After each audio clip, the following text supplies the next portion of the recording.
I would like to introduce our second speaker of the day.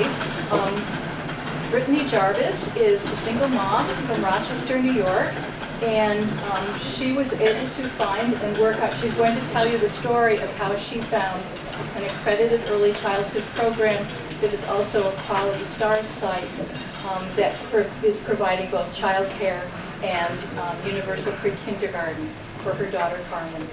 So it really tells the story of why we're here today. So Brittany, come on up.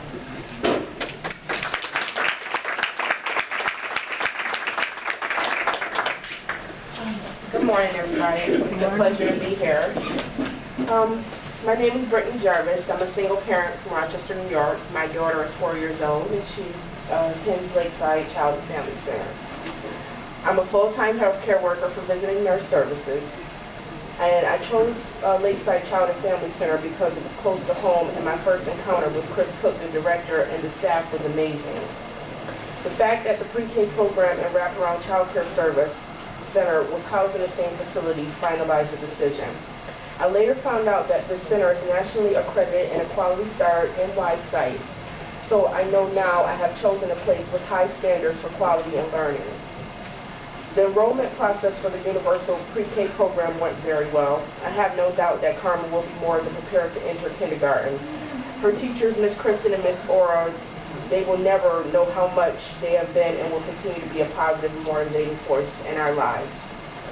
When it came to child care, everything went great until it came to the funding. Monroe County does not have enough funding for the slots needed.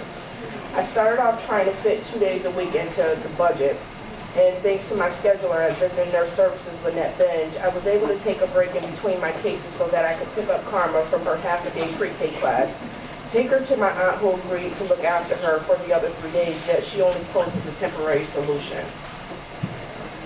Every week for months, I called as well as submitted applications for child care assistance to only receive denial letter after denial letter.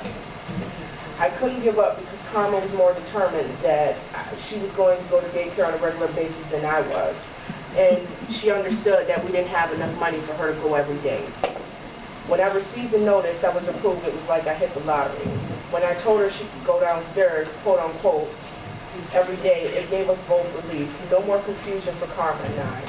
Not to mention, according to Karma, I am the best mommy ever, and I have to keep up the image.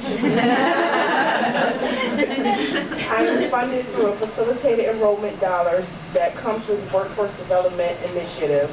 Our county funding is still frozen.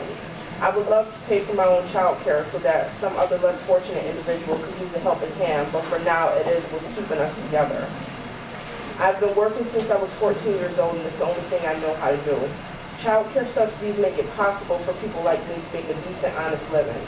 I didn't ask for the hand that I was dealt, and I'm definitely not a victim. I am simply a parent trying to build a village to help raise Karma to be everything I never thought I could be.